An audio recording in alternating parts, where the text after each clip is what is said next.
আমাকে যে দুঃখ দিল, প্রতিদান হিসেবে তাকে আমি কিছু দুঃখ ফিরিয়ে দিতে পারি, অথবা তাকে আমি আর কিছুই না দেওয়ার চেষ্টা করে তাকে দিতে পারি নীরব প্রতিবাদ। দুঃখ, ঘৃণা ও অবহেলার বিনিময়ে আমি আজন্ম চুপ করে থাকার চর্চা করে এসেছি।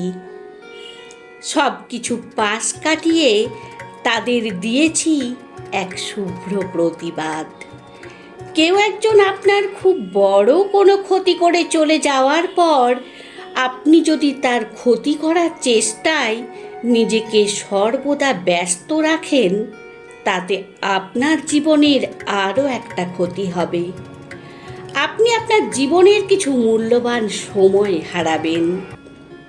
নিজের জন্য এই সীমিত মেয়াদের জীবন থেকে সামান্য সময় অন্যের ক্ষতির জন্য নষ্ট হওয়ার চেয়ে বড় অপচয় আর কিছুই নেই।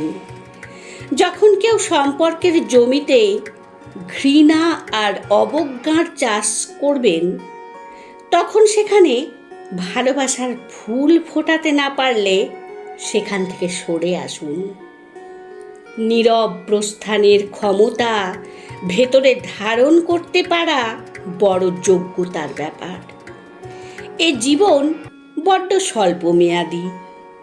এখানেই কিছু অপ্রত্যাশিত জিনিস ও ঘটনাকে স্কিপ করে যেতে হয়। স্কিপ করতে পারলেই জীবনের অর্ধেক সমস্যার সমাধান হয়ে যায়। ক্ষতিগ্রস্ত হওয়ার বিপরীতে ক্ষতি করার চেষ্টা নিজের মন মানসিকতা ও নৈতিকতাকে নষ্ট করে দেয়। জীবনে কেবল দুটো জিনিস করার চেষ্টা করবেন: অন্যের ভালো করার চেষ্টা এবং কারোরই কিছু না করার চেষ্টা। দেখবেন জীবন অনেকটা সহজ হয়ে যাবে।